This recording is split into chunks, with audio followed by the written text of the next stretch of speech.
Bonjour, c'est Alia et bienvenue sur Cooking with Alia, l'émission qui vous apporte les saveurs du Maroc. Cette semaine, le challenge de YouTube Next Chef, c'est de faire un biscuit. La recette ne doit pas forcément être un biscuit, mais doit au moins être inspirée d'un biscuit.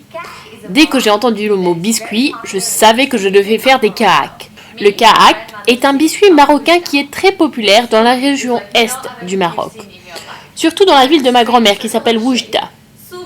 Ce biscuit est vraiment unique, il a une forme ronde rigolote, des saveurs incroyables et il croque. C'est le biscuit parfait pour servir avec votre thé à la menthe ou votre café. Et si vous êtes comme moi, vous allez adorer le tremper dans du lait chaud et le manger juste comme ça. La première étape est de réveiller la levure. Pour ceci, mélangez une cuillère à café de levure sèche avec un peu de sucre et de l'eau tiède. Laissez ce mélange reposer environ 20 minutes avant de l'utiliser. Pour donner au biscuit un maximum de goût, écrasez une cuillère à café de fenouil avec un pilon avant de l'utiliser. Cela libère les arômes.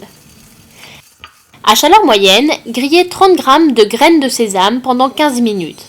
Surveillez-les et mélangez-les de temps en temps pour qu'ils ne brûlent pas. Nous voilà prêts pour préparer la pâte. On va mélanger tous les ingrédients secs, c'est-à-dire 250 g de farine, 100 g de sucre, les graines de sésame, les graines de fenouil, une cuillère à café de graines d'anis, une pincée de sel et une cuillère à café de levure. Mélangez bien. Ajoutez la levure. Comme vous pouvez le voir, il s'est créé de la mousse, ce qui veut dire qu'elle est prête à être utilisée. Ajoutez un œuf et une cuillère à café d'eau de fleur d'oranger. Mélangez bien la pâte en utilisant vos mains pour bien incorporer tous les ingrédients. Ajoutez petit à petit 8 cl d'huile végétale à la pâte et mélangez bien. Vous remarquerez que la pâte devient plus homogène. Enfin, ajoutez une petite quantité d'eau tiède tout en mélangeant la pâte. Ajoutez juste assez d'eau pour former une boule avec la pâte. Maintenant, pétrissez la pâte pendant environ 5 minutes jusqu'à obtenir une pâte homogène. Utilisez la paume de votre main pour pétrir.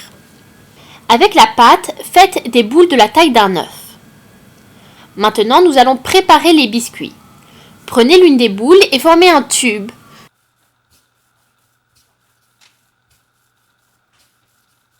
Rejoignez les deux bouts du tube pour former un cercle. Placez les cercles sur un plat recouvert de papier sulfurisé. Avec un couteau, coupez les bords du biscuit. Ne coupez pas sur toute la longueur, mais seulement sur les bords pour donner au biscuit sa forme si unique. Laissez les gâteaux reposer pendant environ 15 minutes avant de les faire cuire. Aussi, si vous voulez vous simplifier la tâche, vous pouvez simplement aplatir la pâte et former des biscuits ronds. Préchauffez votre four à 175 degrés Celsius. Battez un œuf et avec un pinceau, étalez-le sur les biscuits. Placez les biscuits au four et faites-les cuire pendant 20 minutes ou jusqu'à ce qu'ils deviennent dorés. Notez que si les gâteaux ont une forme simplifiée, ils cuiront plus vite que les autres puisqu'ils sont plus fins. Ça y est, c'est fini. Laissez les biscuits refroidir et servez-les avec du thé à la menthe. Vous avez entendu ça? C'est moi en train de croquer un biscuit. Bon appétit!